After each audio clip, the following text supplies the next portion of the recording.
My name is Pat Buchanan here with Dude Solutions. I'm going to introduce our speaker here this morning. A couple housekeeping things for you. If you have your own device, laptop, you want to get on the Wi-Fi, use the Wi-Fi called Dude 2018. Also, the password is Dude 2018. Yep, all lowercase. So same as the Wi-Fi name. That's also will be your Wi-Fi password. So anytime you're here in the conference room area, definitely make sure you use that instead of the hotel. The hotel want to drop up and down a lot on you. All right. Also, when you checked in, everyone, you got your T-shirt. So generally, a lot of people wear that. You can wear it during the day tomorrow, or definitely at the general session. Anybody here your first time here at Dude University? All right, welcome. All right, so I always tell a lot of people you really don't get what the Dude does until you come to our conference. So get to meet other peers like yourself that are facing similar challenges, being able to do more with less. So definitely make sure you network, talk to your neighbor, share all these great experiences. So we definitely want to thank you for coming. You'll definitely enjoy the general session Tuesday and all these great classes. And the other wonderful thing here is a lot of these classes are taught by your peers. All right, so I'm going to introduce our speaker this morning. All right, we have T squared, Travis Tracey. All right, he's worked in computerized maintenance management systems for several years. He's actually a graduate from IT in Colorado Tech. He's also pursuing his your MBA at UMUC. Not UMBC though. All right. So prior to working with Frederick County, he's got a variety of IT work, including integrating a web payment solution for businesses and development, and a computer game system for the Smithsonian. So with that, thank you for everybody for coming. Travis, thanks for coming. Thank you, Pat. Good morning, everyone. Good morning. This is my first time in San Diego. It's actually Saturday was the first time I actually flew. So this is a big event for multiple reasons. I had catch 2 flights, first of which was completely by myself. So I can cross that off the bucket list. So let's just do a quick survey of the room to open up. Who's using Dude Intelligence right now? Okay, quite a few of you. My goal today is to get you to start thinking about your decision-making process, how you can use KPIs and Dude Intelligence to drive the decisions your organization makes. So before we begin, I want to open up with a quick quote. William Thomson was an Irish mathematician, physicist, and in 1883 he said, "I often say that when you can measure what you're speaking about and express it in numbers, you know something about it. But when you cannot measure it, when you cannot express it in numbers, your knowledge is of a meager and unsatisfactory kind." And I think that directly relates to the topic we're talking about today. We're talking about data and making decisions. If you don't have factual data, according to William Thomson, your knowledge is of meager and of an unsatisfactory kind. So I think we've reached a point in society where it's key that you have data to drive your decisions and to make your business case. So today's topics, we're going to talk about becoming data-driven. We're going to talk about the difference between data and information and how we can measure effectiveness with data. We're going to talk about setting smarter goals, and there's a reason why SMART is capitalized in that manner. It's actually an acronym, and we're going to talk about that today. We're going to discuss quality assurance and process improvement. And we're going to talk about how you can link Dude Intelligence to your organizational goals. So what are data-driven decisions? Data-driven decision-making involves making decisions that are backed up by verified factual data, rather than making decisions off of intuition or based solely on an observation.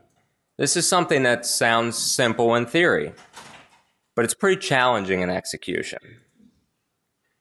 So to break down becoming data-driven into a process, there's 5 steps. The first of which is strategize. Where are we headed as an organization and why? You heard last night at the keynote about the 5 whys. Toyota uses the 5 whys. When breaking down any process, you must continually ask why. And that's why this process right here of becoming data-driven, you have to start with why. Where are you headed? And why are you headed in that direction? You might be headed in a good direction. You might be headed in a bad direction. But you need to know why you're headed that direction. Next step is to identify key areas. What data do we need? And again, why do we need that data? If we don't know what we need, how are we supposed to be capturing data? The next step is to target data. Last night at the keynote, there was a discussion about the crosshairs and targeting. We have to target the data we're capturing based on our organization. At this event, there's people from different industries. There's people from very, very different backgrounds. And if you don't align what you're capturing as far as data with your specific organization, it's not valuable. It's not a good resource for you to make decisions on. The next step is to collect and analyze. That could be through your work order management system like Maintenance Direct or Asset Essentials. And then finally, we turn insight into action. And if you notice in that diagram, everything loops around in a circle. After we turn insight into action, we start the process all over again. This is something that's evergreen. We don't just start developing something, implement a solution, and just let it go. You have to keep maintaining it. You have to tweak it. You have to refine it to find exactly where you need to be. So we were talking about why, starting with why. And we were talking about yesterday's keynote. A great place to start, including where at Frederick County Public Schools, where we start, is the organizational aspirations and goals. Our Board of Education sets priorities and aspirations for the organization, such as student achievement, community involvement. And we base our maintenance program to provide the optimal learning environment for student achievement and provide key services that foster community involvement. Another thing to consider is your organization's culture and your ethics. You want to be running an ethical program, and working in your organization, you should get a feel for the culture, how things work, the expectations. You can't just jump 0 to 100. Maybe you're in a current maintenance culture where you're working off of paper. So a big step might be moving to using tablets or electronic devices. So when starting with why, consider the culture, how things are working and how things work today. So ask why we're here. How have you reached the point that you're at, and ask where you're going. Has anyone ever set SMART goals? Okay, I see a few hands. SMART goals. SMART is an acronym. It stands for specific, measurable, attainable, relevant, and time-based. So let's break that down a little further. Specific. What is your goal? This is talking about targeting. We can't have something too broad, but we need to narrow it down and be more specific as to what we're trying to achieve. Measurable. It has to be something we can measure. If we can't collect data and we have no way of measuring what's happening in the organization, we don't have a very relevant goal. We have to know whether or not we've achieved what we set out to do. And that moves right into attainable. Is this truly something that we can do as an organization? It must be something that is attainable with the staff. If we set unrealistic goals, we're never going to meet them. We don't want to set goals that are so easy to attain, we always attain them right out of the gate, but we want to make sure it's something that we can truly attain. Relevant. It must be something that's relevant to the organization. At Frederick County Public Schools, we wouldn't set something that's not relevant to our culture and also to the board's goals. We want to make sure we are going back to our why and meeting what we set out to do. Time-based. We want to have a timeline associated to the goal. If you let goals be completely open-ended, they can just roll on and on and on. We want it to be time-based. We want there to be a set time that we have to achieve the goal. And that helps with accountability to make sure we are achieving goals that we set out to do. So creating a data-driven culture. Before we go deeper into data-driven culture, I want to tell a little story. So I had a maintenance tech come into my office, and we were talking about inventory, tagging equipment. And he said to me, Travis, this is insane. He said, I'm going out here. I don't have time. We're understaffed. We're practically to the point where we're tagging the ceiling tiles. And why? Why are we doing that? I'm just out here running around. I have PM to do. I have service requests and corrective maintenance to fulfill. Why are we putting all these tags on everything? Why are we spending all this time collecting all this information for you? Why? And what I told him was, you mentioned you were understaffed. If I have no way of saying that you're truly behind, you have a backlog, how am I to justify more positions? How am I to justify more people, more resources? And there was a change of heart at that moment. It went from, I'm tired of sticking all these tags on everything to, okay, I get it. And that's part of creating a data-driven culture. That starts from the top down, all levels in the organization.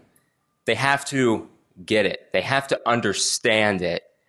To truly be data-driven, you have to have buy-in at all levels. Everyone has to understand why you're doing this. It's not to look over their shoulder. It's not to get in their business. It's to justify resources. It's to justify staffing. And being a public entity, it's to justify everything that we do. We're using tax dollars. We're using tax revenue. And anyone paying taxes wants to know that that money's going towards a good cause. We're here to educate children, and we want to make sure that we are ethically spending the money as we should be.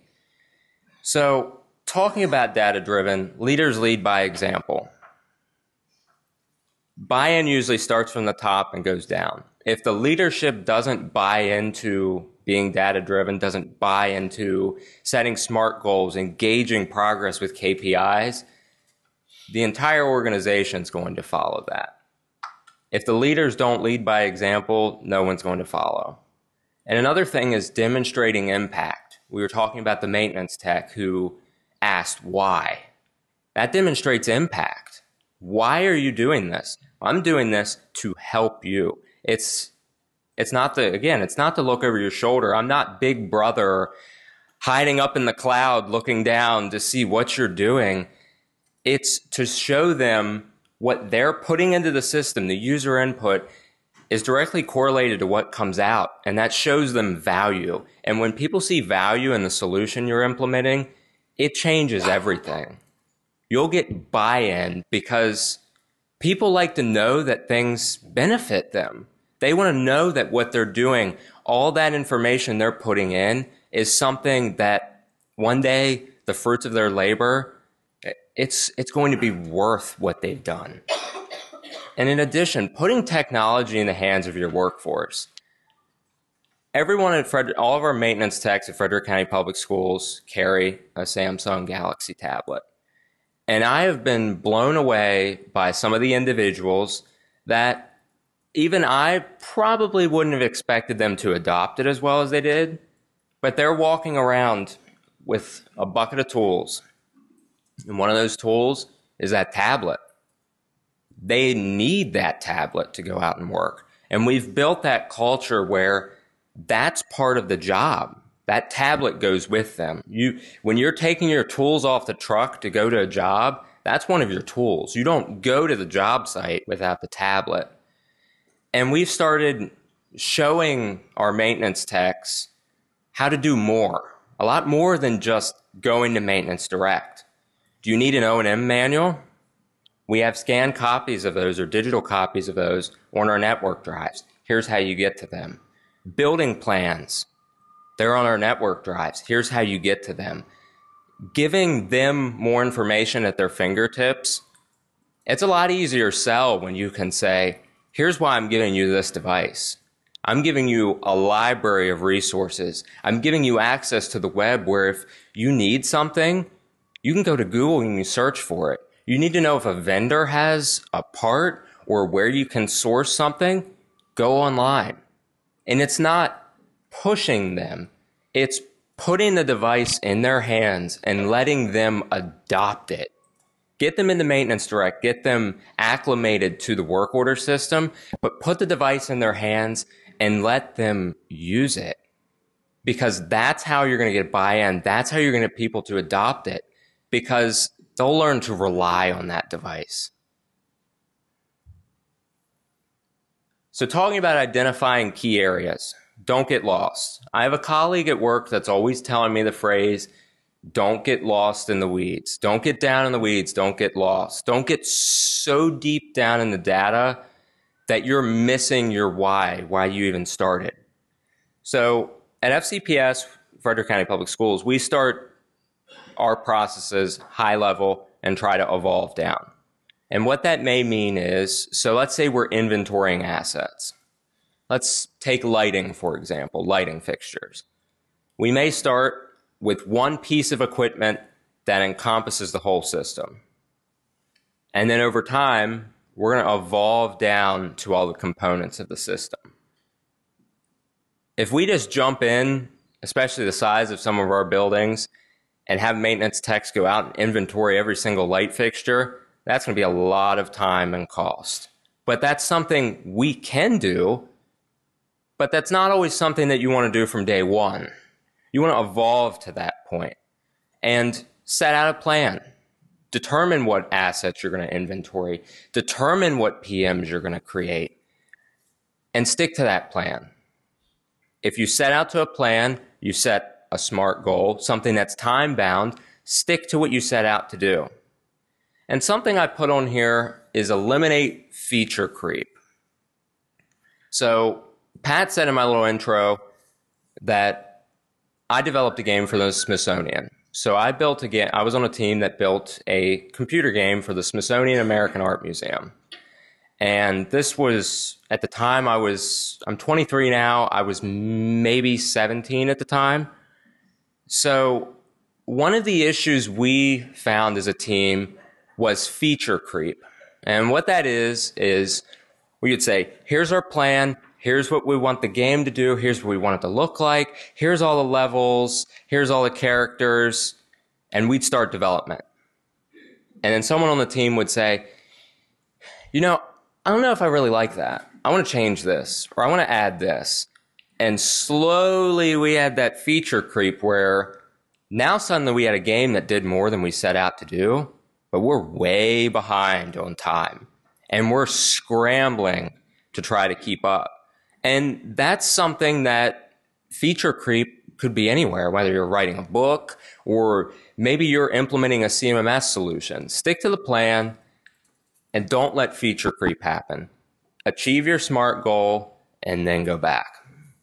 And then review your KPIs. What did you originally set out to do as an organization? What was your goal? What data were you looking to capture? So as far as targeting data, you need to ask yourself a couple critical questions. Does this data demonstrate effectiveness? As an organization, is what we're measuring, is it something that shows that we've achieved the organization's goal? Maybe that's facility condition index. Maybe that's reduction of deferred maintenance. And where did the data come from? We need to make sure we're getting data from a good source. If we have data that's all over the place and it's inconsistent, we don't have very good quality data. And is it an accurate representation of what's happening in the organization? I had a class pretty recently that talked about organizational pulse. So what is the pulse of the organization? How do things feel? Is everything in line? Is everything in sequence? And I think when we're talking about a representation of the organization, that's exactly what that is. It's an organizational pulse. It's a way of keeping tabs on how things are working and how smoothly the organization's running. And then is the data coming from a single reliable source? Something that I know we've had an issue with in the past is we have data here, we have data here, we have data here. We have data in all these different places. There's someone down the hall that has a spreadsheet or an Access database of some data, or someone over in another building has a spreadsheet that has vehicle inventory. Getting all that consolidated into one central database is really, really important. How are we supposed to make organizational and management level decisions if we're getting data from 20 different sources and we don't know if John Smith has the most recent version of the data because John Doe over here says he updated that a year ago, but he's been keeping it on a flash drive in the drawer within his desk. That doesn't work in 2018. And with solutions like Maintenance Direct, Asset Essentials, we need one accurate, reliable data source. So as far as collecting and analyzing data, something I wanted to talk about as well was data versus information. Information tells a story. Data is simply statistics. Data is what we collect on a work order. Information is after we analyze it and we are able to make decisions after that. So, for example, employee labor transactions. At Frederick County Public Schools, we've reached a point where we're capturing 40 hours of our employees' labor. That includes time off. So we have a PTO work order with the purpose of administration. And if you're off work, you're putting time on that PTO work order. So we have the 40 hours, whether it's actual wrench turning time or it's time off the job, we have 40 hours. We collect that data and we're able to turn that into information. And it's really interesting when you have all of that in one location. You know when your months with high paid time off are going to be. You know when people are taking off. And sometimes it's not exactly what you would expect. It's not right at Christmas, and it's not right when hunting season begins. Sometimes it's right in the middle of summer. And having that information in one source, that's important because we can make management decisions. We can determine how to throttle and control the PM that we issue based upon when we know people are going to be off. We don't want to create a massive PM load for a particular month if we know the workforce is going to be small. So having that information in one location, collecting it all into one database where we can analyze it is really important. So quality assurance. We're essentially asking, why does the data appear that way? And what variables would change that would alter the results? And are we as an organization doing anything that's skewing the data? So QA metrics that we look at on work orders, equipment number. If we want to get true cost of ownership of a piece of equipment through burial, that has to be tagged on every work order. Every time that we issue a work order, whether it's a PM or a service request, that cost has to go back to the piece of equipment. Labor, how much time was spent? That's a big portion of cost. And the action taken. That develops that equipment history. And that's part of the big selling point to our mechanics. Equipment history. Knowing what was done on a piece of equipment before they arrived to the job site. So yesterday's keynote talked about getting boots on the ground. Who's doing quality assurance or QA out in the field? Who's going out there putting boots on the ground, walking around with technicians, and verifying things have been done? So at Frederick County Public Schools, we've implemented a QA process. So our QA process allows us to go out, verify some randomly pulled PMs, verify mileage on vehicles because we capture odometer readings for vehicle usage into maintenance. It allows us to get out there and see what's actually happening in the field. And we've developed a quality assurance form that we can walk with the technicians and we can walk the buildings. Just, you say this has been done, has it been done? And that quality assurance piece isn't just for our technicians and our foremen and our supervisors. It's for us as well. We're doing quality assurance on our data because our data is, again, what we're putting into solutions like dude intelligence to make those decisions. If we're not collecting quality data, we can't make decisions. So quality assurance, a lot of times, everyone thinks quality assurance and thinks this goes top down. We're checking the technicians, making sure they're doing their job. That's not always the case. It's also a quality assurance for me as well, to make sure I'm doing what I should be doing. So talking about quality assurance, I also want to talk briefly about process improvement. So we collect a lot of inventory. We have, I think right now, roughly 210,000 pieces of equipment in Maintenance Direct. Collecting all that information is a pretty big process. And we had found when we would send technicians out to do inventorying, we were getting it in so many different ways. We need it all in one consolidated Excel document. And we developed a process, instead of just sending technicians out at their leisure, our process works as we issue a work order. The work order has a date that it needs, a target completion date. Technician must go out, collect the inventory, attach the spreadsheet, mark the work order complete. When I see the work order is complete, I make sure that data gets put into Maintenance Direct, and I close out the work order. Sounds like a simple process. It alleviated so much confusion. No paper, no emails being sent all over the place. It was in one central location.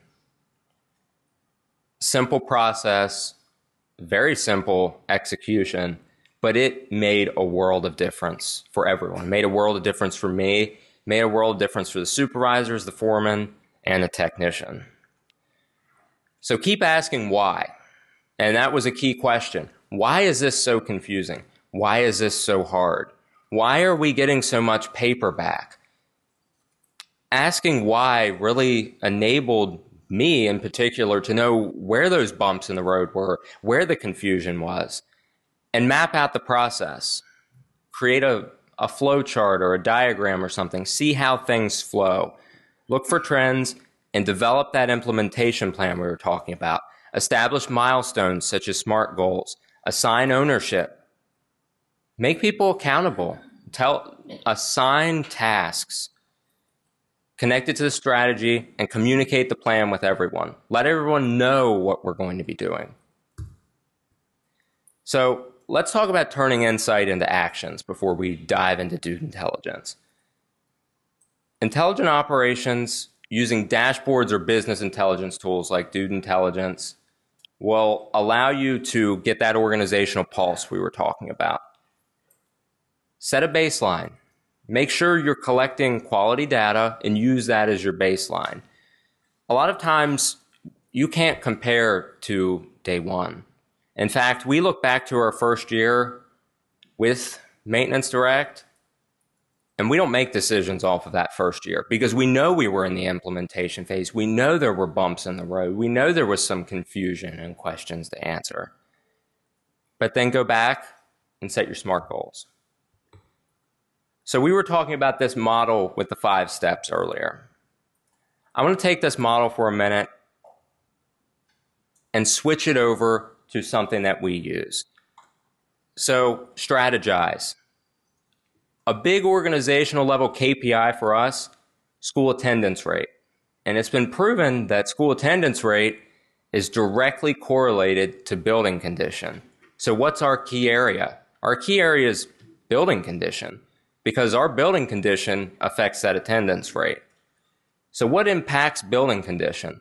One of those factors might be work order response time. How quickly are we able to address issues? How do we collect that information? We use Maintenance Direct and we use dude intelligence. How do we turn that insight that we know about that building condition and the work order response time, how do we turn that into action? Maybe we need to determine how we're allocating resources or how we're using resources. Maybe we need to make some changes. And talking about changes, I'm going to pull some information out of our dude intelligence account. I know some of you in the back, it might be somewhat hard to see, so I'm going to try to really explain what's shown up here. So we were talking about resources. Here's a chart straight out of Dude Intelligence with the open heat map. This is one of my favorite things in Dude Intelligence because it shows on the left the building. The first column, it's showing 0 to 30 days. The next column's 31 to 60.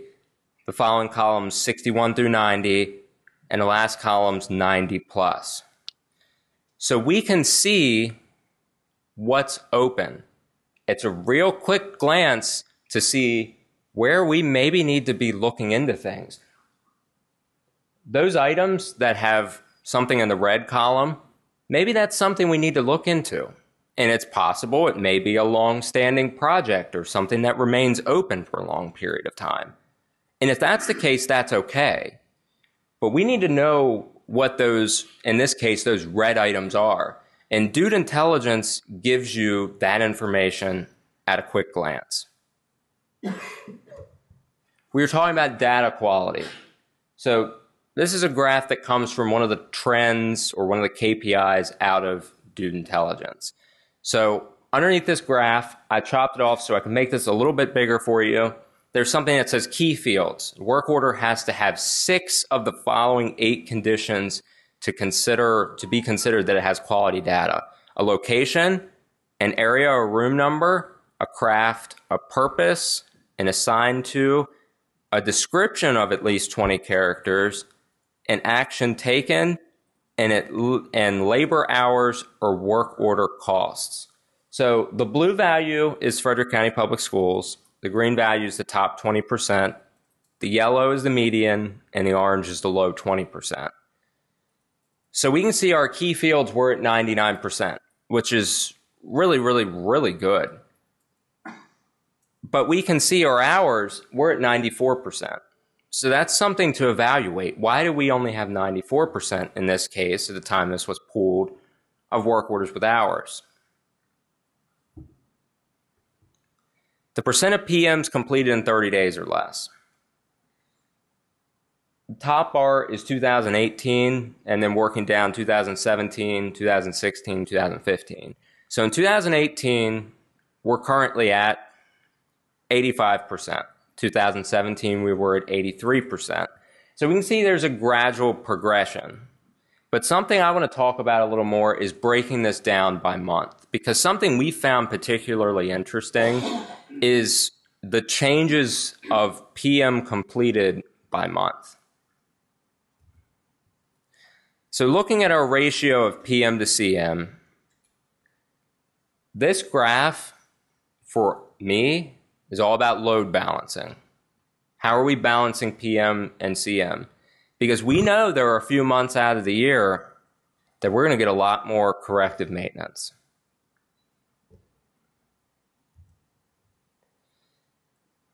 Something that we're doing at Frederick County Public Schools that's a little bit different is how we're using the request portal. We give all our teachers and all our school-based staff access to the request portal to put in work orders. We follow the method of if you have a staff email address, you have access. But we found that comparing some of the metrics in Dude Intelligence, it actually shows that we are behind on the percentage of work orders put in from the request portal. But that's actually what we want. We don't want our staff to be putting in all the work orders. When I say our staff, our teachers and our instructional assistants, our custodians. Why? We want to be proactive. We want to find the problems. We don't want the teacher to come into the room and find a big mess or a big problem. We want to find that during a building tour or something before that room's even occupied. So contrary to how it may initially seem, we actually want those numbers to be lower. So we're looking at 11%, and we're thinking that's really good because that means roughly 1 in 10 work orders are put in by the school-based staff compared to the maintenance personnel. And that's a metric that we think is very good. And that goes back to we were talking about earlier, making goals and setting metrics that adhere to your organization. That might not be the case for all organizations, but for our organization, that's good. We were talking about PM and CM and the changes a month ago. We were talking about PM and CM a couple slides ago. We were talking about PM loading. So we know as summer begins, we're going to have less corrective maintenance. So we know we can put more PM. So we can see month by month the percentage of corrective work orders completed in a week, that dips down in the summer. But that's okay, because that's how we're working. We know our corrective workload is going to be a lot less. Our preventative workload can then be a lot higher. I know from the back this is probably pretty challenging to see, but what we're demonstrating here is the percent of PMs completed in 30 days or less. We notice over to the right side, there's a big dip. And looking down at the bottom, that's right around August, September timeframe. Does anyone know why that is? School's in session. We have teachers back in the building. We have instructional assistants back in the building. We know suddenly we're going to have a big surge of CM, of corrective maintenance. We know it's coming. So we may look at this, and this is important. This goes back to your organizational pulse, knowing the culture, knowing how things operate, because you could initially look at this and think, oh my gosh, what's happening? Why suddenly do we have way less PM being done? Well, because of the culture, because of how the organization works, that's how it's supposed to work. We want to address those CM issues when the teachers get in so we can make sure school's ready to open. So we spoke at the beginning of the session. I mentioned a quote. Out of this quote, I highlighted a couple key things. The first of that is when you can measure. How are you measuring information? How are you collecting information? The second is how you express it, using due intelligence, using graphs. It's a lot easier to look at a graph of PM by month and see that trend rather than just looking at some raw numbers. It's a lot easier to pick up on what's happening. And you know something about it. Having that data, having the tools available within something like due intelligence, you know something. You know the organization's pulse. You know how things are operating maybe week to week or month to month. So to summarize, start with why. Why are you heading in this direction? Why are you doing what you're doing? Set SMART goals. Make sure they're attainable, measurable, specific. Make sure they're related to your organization, and make sure they're time-bound.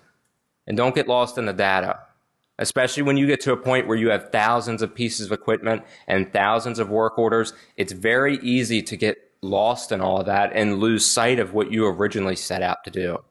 And as we talked about in the keynote, stay focused. If you set a goal, work towards that.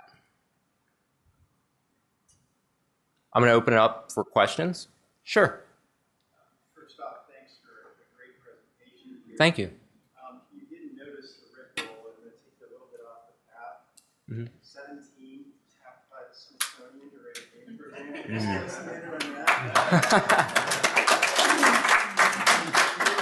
didn't notice that the whole room was looking at each other like, holy moly.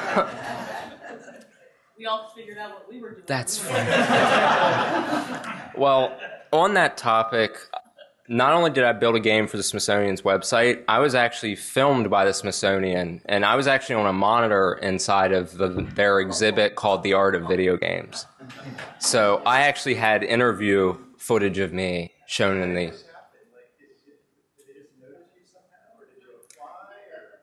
It was just all through connections, and that's the power of networking, and that's why events like this are very, very, very powerful. I was in Charlotte last week at a conference for higher ed students and instructors and things of that nature for non-traditional students, people that don't adhere to the mold of I went to high school, graduated immediately, went to college. These could be individuals that have disabilities or have something that took them from what is considered to be the traditional mold. And it was very interesting because some of the people I've met, I know for a fact there's at least 2 people I walked away with business cards, and I think they are going to be great resources that I can maybe introduce to my staff back at Frederick County Public Schools. They can provide training, including there was an individual that he was actually a VOTEC teacher at some point. And as soon as he said that, I'm thinking, you taught some of the mechanical trades, that you're going to be great. He was a motivational speaker. He played football. And he was born, most individuals are born with 5 knuckles. He was born with, I think, 2 on one hand and maybe 3 on the other. So instead of having 5 fingers, he either has 2 or 3. And he referred to them, I'm trying to remember what the medical terminology was, but it was so interesting because he had set out to play football. And he played college football just because of his drive and his motivation. And he had an awesome keynote. And I approached him afterwards, started talking to him, and it turns out that he was a VOTEC teacher that taught some of the mechanical trades as well. And of course, at that moment, I'm thinking, you're good, you're perfect. You're going to be someone that is relatable and someone that I can use to train, that we can use as an organization to train staff. Any other questions? I know I kind of went off on a little bit of a tangent there. I apologize. Yes, Pat. Give us a little background of the district size, technicians. So 70 buildings.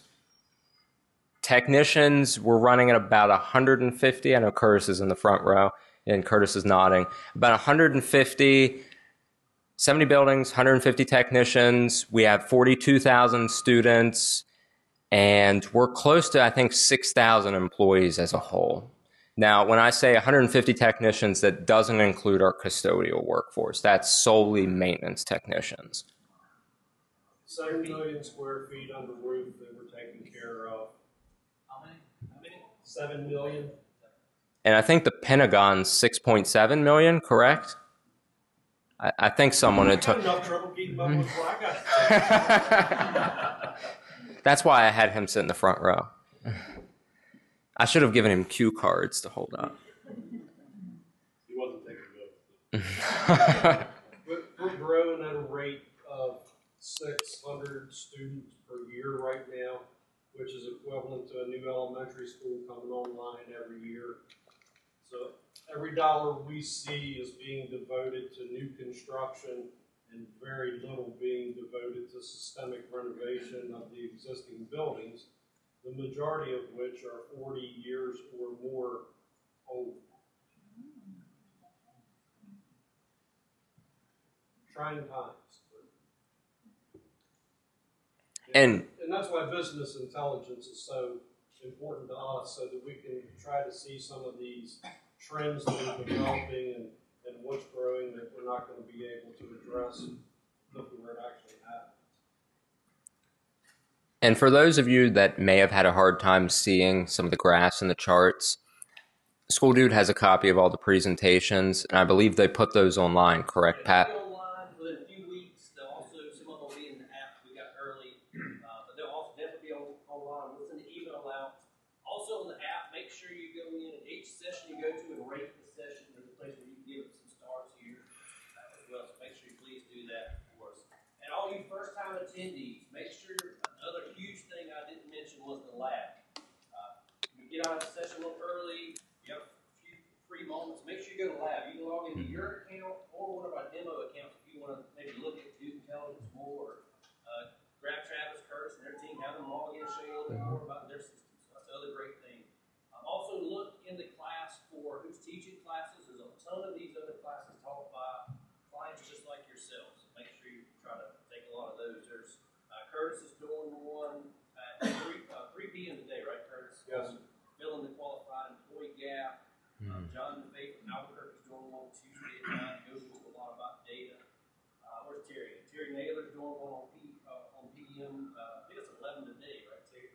Yeah, I'm a little older, 24. Hey,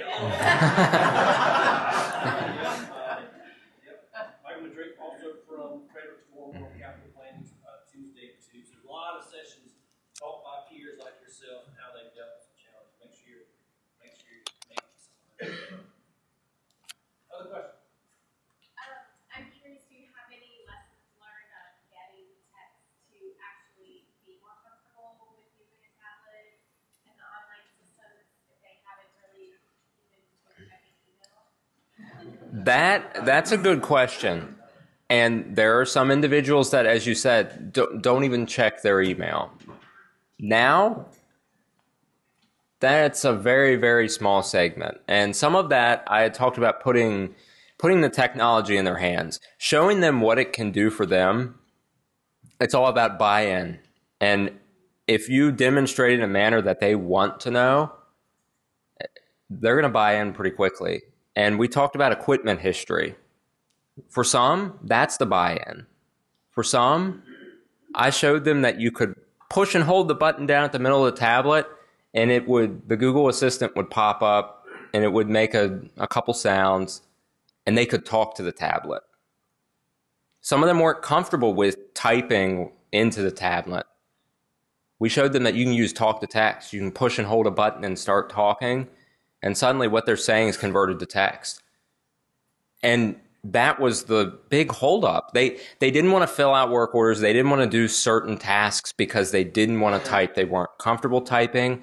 Maybe they weren't comfortable with spelling. Some of them, maybe they weren't too comfortable with grammar. But suddenly, when you remove that barrier, and it's just the push of a button, and they can speak just like they would to you or I, they're sold on the device. It was more widely accepted than I had ever thought that it would be. Big thing, don't push them. Don't have tech services people try to teach them how to use it. So far over their head, it's not going to happen. But one of the biggest things we saw is we took them into small groups, and Travis and Mike worked with them. They said, wow, this is just like my smartphone. Yeah. So a lot of them were able to relate because they were already doing it on a smaller device. So it really wasn't as difficult as I had really expected that it would be to get them using tablets and documenting the work. And we've also reached a point where even going to Sheets, I don't think Sheets is too widespread out here on West Coast, but on the East Coast we have Sheets, a convenience store and a gas station. Strolling into Sheets, you use a kiosk. You don't order from a menu. You use a touchscreen kiosk. And we've reached a point in society where, more than you would think, technology touches our lives. And he was talking about relatability.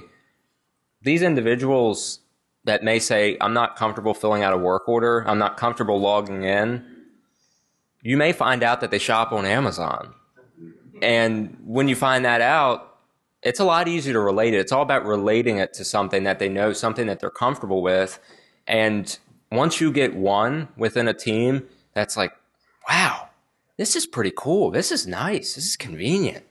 You mean I don't have to fill out all these paper forms anymore? I just have this device that does that for me?